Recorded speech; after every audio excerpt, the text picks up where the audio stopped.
ہر انسان موت سے ڈرتا ہے.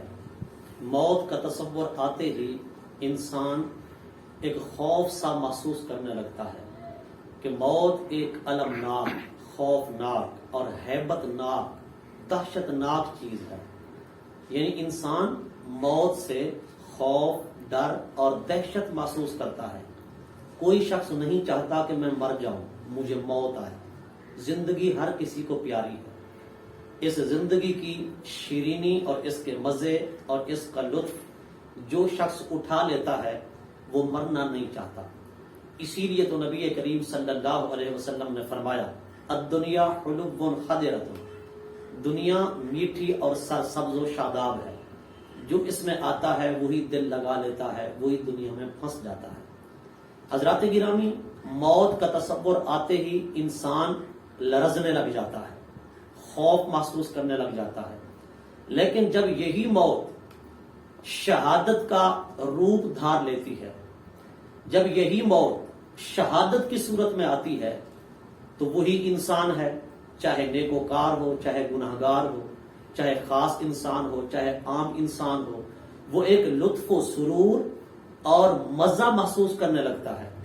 یعنی اسے لطف اور سرور کی کیفیت حاصل ہو جاتی ہے شہادت کا نام سنتے ہی. ہر بندہ چاہتا ہے، چاہے وہ گناہگار ہو، چاہے وہ خاص ہو، چاہے وہ عام ہو، چاہے وہ عابد ہو، چاہے وہ زاہد ہو، چاہے بڑا ہو، چاہے چھوٹا ہو، کہ میں جو ہے شہادت کے اس عظیم منصب سے جو ہے وہ بہرہ یاب کیا جاؤں. میں شہادت کا ایک عظیم مرتبہ حاصل کر لوں، درجہ شہادت پر، رتبہ شہادت پر فائز ہو جاؤں. کیونکہ اس کی وجہ یہ ہے کہ موت تو موت ہی ہے. اس کے ایک بھیانک تصور سے ہر انسان کانپ اٹھتا ہے، اسے خوف لگتا ہے، اسے ڈر لگتا ہے. لیکن جب وہی موت شہادت کی صورت اختیار کر لیتی ہے تو لطف و سرور کی کیفیت کیوں پیدا ہو جاتی ہے؟ وہ لطف اور مزہ کیوں محسوس کرتا ہے؟ مسرت، خوشی اور شادمانی کیوں محسوس کرتا ہے؟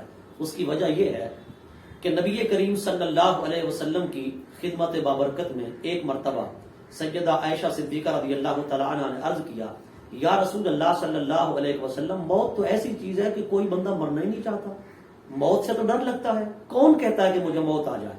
تو آقا علیہ الصلوۃ والسلام نے فرمایا، اے عائشہ، جب موت جس کو آ رہی ہے وہ یہ سنتا ہے کہ مرنے کے بعد میں نے اپنے رب کا دیدار کرنا ہے، میں نے اپنے رب کے جلوے دیکھنے ہیں، میں نے اپنے رب کی تجلیات دیکھنی ہے، تو وہ موت کو خوشی سے گلے لگا لیتا ہے، موت کا دامن تھام لیتا ہے. اسی لیے کہتے ہیں الموت و تحفۃ المومن، موت جو ہے وہ مومن کے لیے ایک تحفے سے کم نہیں ہے.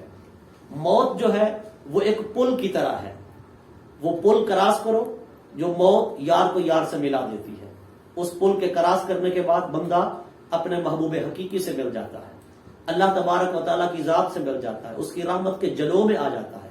تو شہید بھی جب میدان جنگ میں ہوتا ہے، میدان کارزار میں ہوتا ہے، اس پر بظاہر تو تلوار چل رہی ہوتی ہے، بظاہر نیزہ چل رہا ہوتا ہے، اس کے جسم سے خون کے فوارے نکل رہے ہوتے ہیں، اس کی رنگ کٹ رہی ہوتی ہے، پر اسی لمحے رب کے جلوے آ جاتے ہیں، رب کی تجلیات آ جاتی ہیں، رب کے انوارات آ جاتے ہیں، رب کا وہ بلا حجاب دیدار کرتا ہے. تو اس دیدار کے حسن میں، حسن حقیقی میں، حسن مطلق کے ان جلووں کے اندر ایسا گم ہوتا ہے، منہمک ہوتا ہے، مستغرق ہوتا ہے کہ اسے یہ تکلیف محسوس ہی نہیں ہوتی کہ تلوار کہاں لگ رہی ہے، نیزہ کہاں لگ رہا ہے، جسم کہاں کٹ رہا ہے، عضو کہاں کٹ رہا ہے. بلکہ روایات کے اندر آتا ہے اسے اتنا تکلیف محسوس ہوتی ہے جتنا کہ کسی بندے کو چیونٹی کے کاٹنے سے تکلیف محسوس ہوتی ہے.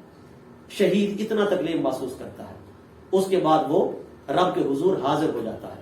حضرات گرامی، اس لیے اس دنیا کے اندر کوئی بھی ایسا نہیں ہے جو موت کی تمنا کرتا ہو، پر شہید جو ہے وہ کہتا ہے، مولا مجھے 12 بار، مجھے 20 بار زندگی عطا فرما، ہر بار میں شہید ہو جاؤں، پھر زندہ کر دے، پھر شہید کر دیا جاؤں، پھر زندہ کر دے، پھر شہید کر دیا جاؤں. کیوں؟ جنت کے اندر بھی لطف و سرور نہیں ہے، وہ مزہ نہیں ہے، وہ کیف نہیں ہے جو وقت شہادت مجھے سرور و کیف نصیب ہوا تھا. تیرے جلوے دیکھ کر جو لطف آیا تھا، مزہ آیا تھا، مولا وہ مزہ تو یہاں بھی نہیں ہے. اسی لیے حضرت سیدنا یوسف علیہ السلام کے حسن کے جلوے دیکھ کر زنان مصر نے چھریاں چلا دی، پھل کٹ گئے، ہاتھ کٹ گئے، خون بہ نکلا. پر انہیں کوئی ہوش ہی نہ رہا کہ کیا کر رہی ہے. فلما رأینہ اکبرنہ وقطعن ایدیہن وقلن حاشا للہ ما ھذا بشرا، وہ کہنے لگی یہ بشر نہیں، ان ما ھذا بشرا ان ھذا الا ملک کریم، یہ تو کوئی مقرب فرشتہ ہے. حسن یوسف میں ایسی مدہوش ہو گئی. پر خدا کی قسم زنان مصر نے حسن یوسف کو دیکھ کر اپنے ہاتھ کاٹ دیے. ادھر حضور کے حسن و جمال کا عالم یہ تھا کہ مردان عرب نے حضور کے حسن کے جلوے دیکھے تو اپنی گردنیں کٹوا لی. پروانہ وار حضور پر قربان ہو گئے.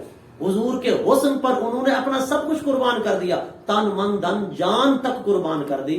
اسی لیے تو اعلیٰ حضرت امام اہل سنت عظیم البرکت مجدد دین و ملت الشاہ امام احمد رضا خان فاضل بریلوی رضی اللہ تعالیٰ عنہ کیا خوب فرماتے ہیں، حسن یوسف پہ کٹی مصر میں انگشتے زنا، حسن یوسف پہ کٹی مصر میں انگشتے زنا، سر کٹاتے ہیں تیرے نام پر یا رسول اللہ مردان عرب، سر کٹاتے ہیں تیرے نام پر مردان عرب.